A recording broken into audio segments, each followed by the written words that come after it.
음, 부자와 나사로의 예수님이 말씀하신 비유는 이제 지난번에도 말씀드린 적이 있었죠. 근데 여기서 또 중요한 저희들에게 영적인 삶이 뭔가를 알려주는 그것을 볼 수 있는 면모를 볼 수 있는 걸 이제 볼 수가 있어요. 영적인 삶이라는 게 많이 막연하게 생각을 해요. 사람들이 막연하게 생각하는데 다른 종교는 모르겠어요. 다른 종교는 영적 삶이라는 것이 이제 그건 잘 모르겠는데 그리스도교에 있어서 영적인 삶이라는 것은 뭐 이렇게 무시무시하고 뭐 엄숙하고 뭐 이렇게 아주 조심해야 될 것 같고 그다음에 뭐 혼자 있어야 될 것 같고 뭐 그런 게 아니에요. 영적 삶이라는 게 산속에 들어가서 있어야 될 것 같고 사람과 격리돼서 혼자서 이렇게 있어야 될 것 같고 그게 영적 삶이 아니고 영적 삶이라는 거는 현실과 아주 밀접하게 관계되어 있고 간단해요. 예수 그리스도를 믿고 날마다 하는 일이 뭐냐는 거예요. 예수 그리스도를 의식하면서 날마다 할 수 있는 일이 뭐냐는 거예요. 그 중에서 가장 중요한 게 그 자기 잘못과 죄에 대해서 회개하고 회개로 끝나는 게 아니에요. 이제 많은 사람들이 회개 그러면 잘못됐습니다. 그걸로 끝나요. 그건 뉘우치는 거고 회개가 되려면 하나님이 나를 용서했다는 확신이 있어야 돼요. 그 확신이 있고 그래야 이제 그게 영적 삶이 다른 부분이 해결. 그다음에 이 세상의 삶은 계속 영위하는 거죠. 계속. 그 확인이 안 되면 그것이 희미하면 영적 삶이 희미해져요.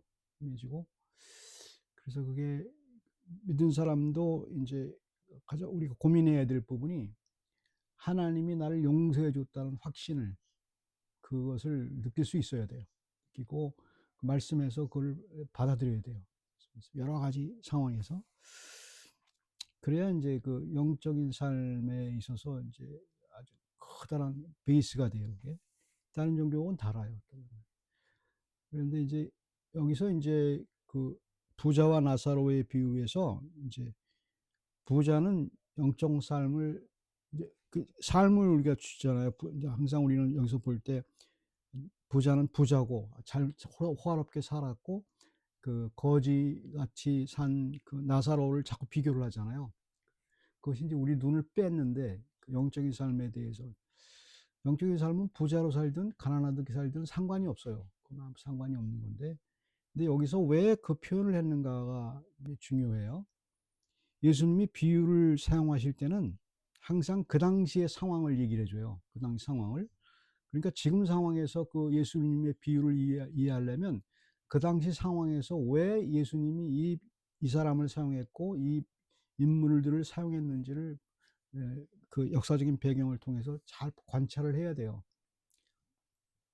그 중에서 이제 부자를 먼저 이제 생각해 보면 예수님이 왜 부자에 대해서 이제 그 표현을 한 걸 보면 이제 그걸 알 수가 있어요. 19절에 그 있잖아요. 한 부자가 있어 자색 옷과 고운 베옷을 입고 날마다 호화롭게 즐기더라. 이렇게 19절이죠. 자, 여기서 이제 당시에 있어서요. 당시 문화를 봐야 돼요. 당시 문화에 있어서 자색 옷과 고운 베옷을 입는다는 것은 오늘날 수천만 원짜리 그 뭐 구찌 백이라든가 여러 가지 호화로운 옷을 명품 옷을 입고 명품 백을 든 거와 똑같아요. 그 당시 하다못해 예수님이 돌아가셨을 때 그 겉옷을 제비 뽑아서 나눠 가졌잖아요. 이해가 안 되잖아요. 그게 그걸 가졌잖아요. 겉옷조차도 평범하게 있는 겉옷조차도 무지무지하게 비쌌어요. 구하기가 어려웠어요. 그래서 보통 사람들은 이게 천을 들고 다녔어요. 그냥 천을 들고 다녔던. 그 상황을 이해를 못하면 이제 그 다음에 그 고운 배옥 같은 것을 그 당시 그 무지무지하게 힘들죠. 그래서 이제 루디아가 이제 사도행전 루디아가 자주색 염색하는 사람이었어요. 그래서 그 루디아가 이제 바울을 잘 서포트했죠. 그게 굉장히 그 장사가 되는 그 당시에 굉장히 고급 기업체죠. 그렇게 이제 그 문화를 이해를 하셔야 돼요. 그렇게 이제 지금 이제 오늘날 영화 같은 데서 보면 굉장히 이제 오도가 됐는데 당시의 문화가 그래요. 그리고 호화롭게 즐기더라 이 말입니다. 그러니까 호화롭게. 근데 이제 그 당시에 자색 옷과 고운 배옷을 입은 사람들은 어떤 사람들이냐 하면 딱 한 계급밖에 없어요. 대제사장 그룹이에요. 대제사장 그룹은 그 유대인 사회에서 대제사장 그룹은 성전에서 일하는 대제사장 그룹은 가장 높은 계급이고 유대인 사회에서 엘리트 그룹이에요. 로마에서도 이제 대제사장을 갖다가 직접 임명을 하고 굉장히 높은 지위에 있는 이제 그런 사람들이죠. 그래서 굉장히 호화롭게 즐길 수가 있었죠. 그거예요. 거기다가 또 이제 어떤 얘기냐면 28절에 보면 이제 부자가 이제 그 지옥에 가서 이제 아브라함에게 이제 그 자기 형제들이 또 오지 못하게 지옥에 오지 못하도록 이제 호소하는 장면에서 숫자를 썼잖아요. 28절에 내 형제 다섯이 있었다고 그러잖아요. 다섯이 있었다고 그러잖아요. 이 다섯은 뭘 의미하는 거냐면 당시에 대제사장 그룹이 있는데 대제사장 그룹이 가장 큰 대제사장 그룹에서 우두머리가 누구냐면 가야바예요. 예수님을 심판을 할 때 가야바의 대협정에 먼저 섰잖아요. 가야바와 가야바의 아들들이 다섯 형제가 있어요. 다섯 형제. 그러니까 이건 뭘 의미하는 거냐면 그 당시 최고의 엘리트 그룹, 대제사장 그룹들에 대해서 그걸 부자로 얘기한 거예요. 엘리트 그룹으로 얘기한 거예요. 그 사람들이 이제 지옥에 간 걸 얘기한 거예요. 지옥에 간 거. 지옥을 얘기한 거죠. 지옥에 가서 이 사람들이 이제 깨달은 게 있어요. 지옥에 가서 깨달은 게 있단 말입니다. 뭘 깨달았나? 그건 조금 더 설명하면 되고, 이들이 해야 할 일은 뭐였냐면, 그 당시 세상에 뭘 해야 되냐면, 하나님의 말씀을 맡고 전하는 역할이에요. 제사장은 하나님의 말씀을 맡고, 그걸 지키는 사람들이에요. 그것이 이제 뭐냐 하면 29절에 보면, 아브라함이 이르되 그들에게 모세와 선지자들이 있으니, 이게 그들에게 성경이 있으니 그 뜻이에요. 모세와 선지자라는 것은 타낙이라고 그래가지고 모세오경과 선지서를 얘기하는 거거든요. 당시에 지금도 말하는 구약 성경을 말을 해요. 그 당시에 있는 말씀을 가진 사람들이에요. 말씀을 가졌는데 그 사람들한테 가서 이제 그 들으라 이제 그 말씀을 가졌기 때문에 이 말씀을 해석을 해야 돼요. 이 사람들 해석할 책임이 있어요. 근데 이 말씀을 해석을 어떻게 했어요? 예수 그리스도로 해석을 못했어요. 구약 성경을 한마디로 말하면 예수 그리스도에 대한 예언이에요. 전부 창세기 3장 15절부터 계속. 근데 그 예언을 떡 빼놓고 그냥 그것만 가지고 그 성경 구약 성경을 줄줄 외웠어요. 이 사람들은 외웠는데도 불구하고 그게 지칭하는 것이 예수 그리스도라는 것을 부정한 거예요. 그래서 예수 그리스도가 왔는데도 아니라고 얘기하는 거예요. 그리고 이제 그렇게 얘기하는 거예요. 그것 때문에 이제 이 사람 이제 예수 그리스도를 부인하고 그랬기 때문에 그쪽에 간 거죠. 지옥에 가 있는 거죠. 다음에 이제 나사로를 이제 해석을 해야 돼요. 나사로라는 말은 하나님이 도우셨다는 게 뜻이에요. 하나님이 도웠던 뜻인데 나사로라는 걸 여러분 잘 알다시피 어디에 또 나옵니까? 나사로라는 이름이 요한복음 11장에 보면 그 베다니의 마리아와 마리다의 오라버니는 나사로가 죽잖아요. 죽어서 예수님이 일부러 지체하잖아요.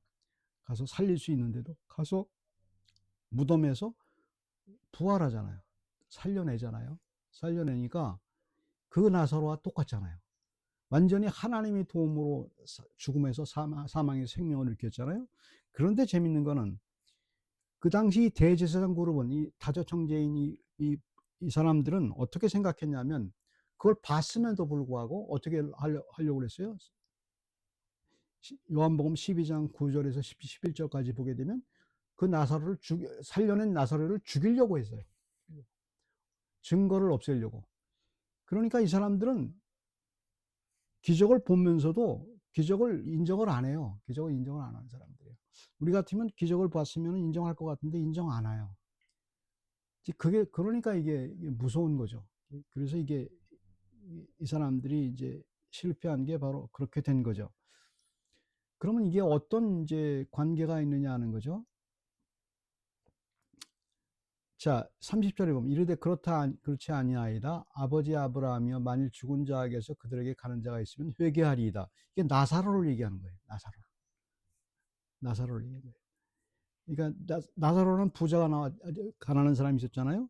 여기서 또 다른 나사로를 말한 거예요. 그러니까 죽은 자 가운데서 그들에게 가는 자가 있으면 회개하리. 아니, 또 다른 나사로가 다시 이제 천국에 있는데, 아브라함인데 다시 부활하면 이제 회개할 거라 말. 이거 거짓말하는 거, 말이 안 되는 거 아니에요. 이전에 나사로가 죽었다 살아난 걸 보면서도 회개 안 했는데, 예수 그리스도 안 갔는데, 지금 나사로가 가서 그들한테 가도 회개할 리가 없잖아요. 그걸 얘기하는 거예요. 그래서 31절에 예수님이 말씀하시는 거예요. 이르되 모세와 선지자들에게 듣지 아니하면, 이게 무슨 얘기냐면, 또 29절에 모세와 선지자들이 있으니라는 말은 모세와 성경을 가지고 있다는 말입니다. 그러면 31절에 모세와 선지자들에게 듣지 않는다는 건 갖고는 있는데 성경이 말하는 것을 듣지 않는다는 말이에요. 성경이 말하는 건 뭘 말을 해요? 예수 그리스도를 말하는데 듣질 않아요. 그러니까 성경을 달달 외운다고 성경을 아는 게 아니에요. 성경을 아는 것은, 성경에서 듣는다는 것은 예수 그리스도를 보는 거예요. 그러니까 오늘날도 실패하는 게 바로 그래서 그래요. 성경에서 무지무지 읽어 완전백하게 외우는 사람들이 있어요. 그 다음에 아주 척척하면 뭐 성경 기조 척척 돼요. 그런데 예수 그리스도가 연결이 안 돼요. 그리고 연결된다는 게 그 의미도 모르고 그냥 뜬금없이 예수를 갖다 붙여요. 그러니까 예수님과 말씀이 따로 놀아요. 그러니까 모든 성경 계시록, 창세기부터 계시록까지 예수 그리스도와 연결이 돼 있어요. 예수 그리스도와 연결이 있어요. 그거를 발견 못하면 그 말씀도 헛거예요. 말씀을 가지고 있는 것에 불과해요. 아무리 많은 지식이 있어도, 성경의 지식이 있어도 예수 그리스도를 피해가는 말씀은 그런 말씀을 가진 것에 불과하지 듣는 건 아니에요.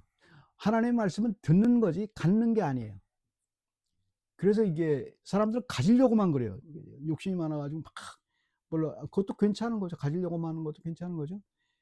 그래서 지금의 유대인들이 그렇잖아요. 가지려고만 하잖아요. 가지려고만 하고 그것을 예수 그리스도에게 성경이 말하는 것을 듣질 않잖아요. 그런데 부활해도 그래서 예수 그리스도가 부활했는데도 그 예수 그리스도를 부활한 것을 부정하잖아요. 그걸 모르는 사람들이 아니에요. 부활한 걸 알면서도. 그거는 이제 답이 없어요. 그러니까 예수님이 지금 다시 부활해도 안 믿을 사람은 안 믿어요. 그건 예수님이 아니라고 그럴 사람은 많다고요. 그래서 믿는 사람들은 성경을 믿기 때문에 예수님이 온 걸 알아요. 알고 예수 그리스도가 부활을 기다리게 돼요. 그리고 그분을 때문에 우리가 하늘나라 간다는 사실을 분명하게 믿어요. 그게 왜? 말씀이 말하고 있으니까. 말씀을 갖고 있지 않아. 우리는 말씀을 갖고 있는 사람들이 아니고 말씀을 듣는 사람들이. 그거예요. 그래서 모세와 선지자들이 듣지 않으면 비록 죽은 자 가운데 살아난 자가 있자도 고난을 받지 아니하리로다. 여기서 이제 영적 삶이라는 게 나와요. 영적 삶은 무슨 삶이에요? 뭐 부자로 살고 가난하게 살고 그것과 상관없어요. 많은 사람들이 부자로 살면 영적인 삶이 없고 가난한 삶은 영적인 삶이 있다. 이거는 굉장히 위험한 생각이에요. 그것 때문에 사람들을 많이 매도시켜요. 매도시키고 그래서 거짓 짐짓 그렇게 되는데, 부자건 가난하건 상관이 없어요. 예수 그리스도가 나와 무슨 상관이 있나를 늘 생각하고 있는 사람이 영적인 삶을 사는 사람이에요. 그러니까 기초적으로 우리는 회개함으로 이제 죄를 고백함으로 거듭남을 받았잖아요. 베드로가 말처럼 계속 그 잘못에 대해서 회개하고 확신을 받아야 돼요. 주님께 확신을 받아요. 그게 영적인 삶이에요. 분명히 두 개가 같이 있어요. 회개는 용서가 같이 포함이 되어 있는 거예요. 그냥 하나님의 용서가 포함이 안 돼 있으면 그건 회개가 아니고 그냥 뉘우치는 거예요. 그건 자살할 수밖에 없어요. 그래서 그 사울이나 가룟 유다가 자살을 했잖아요. 자기 잘못을 아는데 회개가 아니고 뉘우친 거예요. 그냥 하나님 용서를 받아내야 돼요. 어디서? 말씀에서. 그게 영적 삶이에요. 그러니까 이제 회개를 잘못 생각하는 사람 많아요. 그냥 뉘우치고 그냥 끙끙 앓고 그러고만 끝나는 게 아니고 내 마음에 확신이 있어야 돼요. 하나님이 나를 용서했다는. 그래야 살아요. 그래서 만약에 회개가 뉘우치기만 하고 그렇게 있게 되면, 세상 사람이 말하는 게 하게 되면 어떻게 돼요? 그건 비참하게 돼요. 그 사람의 삶은 영적인 삶이고. 우리는 그거 갖고 사는 거예요. 먹고 살고, 그러다 보면은 이제 영적인 열매가 생기는 거예요. 성령의 열매가, 예수님 성령의 열매 잘 알잖아요. 사랑, 희락, 화평, 인내, 온유, 절제, 이런 것들이 다 예수님의 품성이거든요. 이걸 닮아가는 거예요. 그거 하다 보면. 근데 사람들은 그거는 딱 빼놓고, 사랑, 기쁨, 평화, 인내, 이거는 그 따로, 예수님 따로, 그 사람들은 따로. 그걸만 안 되는 거예요. 자기 힘으로 안 되는 거예요. 사랑, 희락, 화평. 세상은 평화만 하지만 계속 전쟁이에요. 끝나지 않아요, 이거는. 주님이 하실 수밖에 없거든요. 우리 개인적인 삶도 마찬가지예요. 주님이 하실 수밖에, 나에 대한 것에 대한 어떤 확신이 있게 되면 계속 하다 보면 사랑이 생기고, 소망이 생기고, 믿음이 생기고, 평화가 생기고, 그렇게 가는 거예요. 그게 기본이란 말입니다. 왜? 예수님을 닮게 돼 있으니까. 그래서 고백하는 거예요. 내 힘으로 하는 게 아니고 주님의 힘으로 하는 거구나. 나는 한 게 계속 예수님이 나와 있기 때문에 하나님의 죄와 잘못과 그다음에 하나님의 용서를 확신하고 나갔을 뿐인데, 그것만 갖고 왔을 뿐인데 주님이 다 해주시는 거예요. 내 마음 성품도 변하게 해주시고 접시적 변하는 걸 느끼는 거예요. 거기서 놓치면 자기 힘으로 하려다가 다 끝나버려요. 성질을 불리고 화를 내고, 나의 잘못들이 있잖아요. 나의 결점들이 누구나 있어요. 근데 결점이 점점 커지잖아요.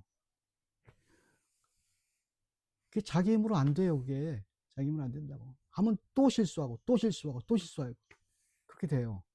근데 그걸 보게 되면 그 하나님이 해주셔야 되는데, 그 코어가 예수 그리스도에 대한 무릎 꿇음, 그 다음에 하나님의 용서를 받음, 그 다음에 그 하나님의 사랑을 체험한 것, 그거 외에는 영적인 삶을 살 수 있는 방법이 없어요.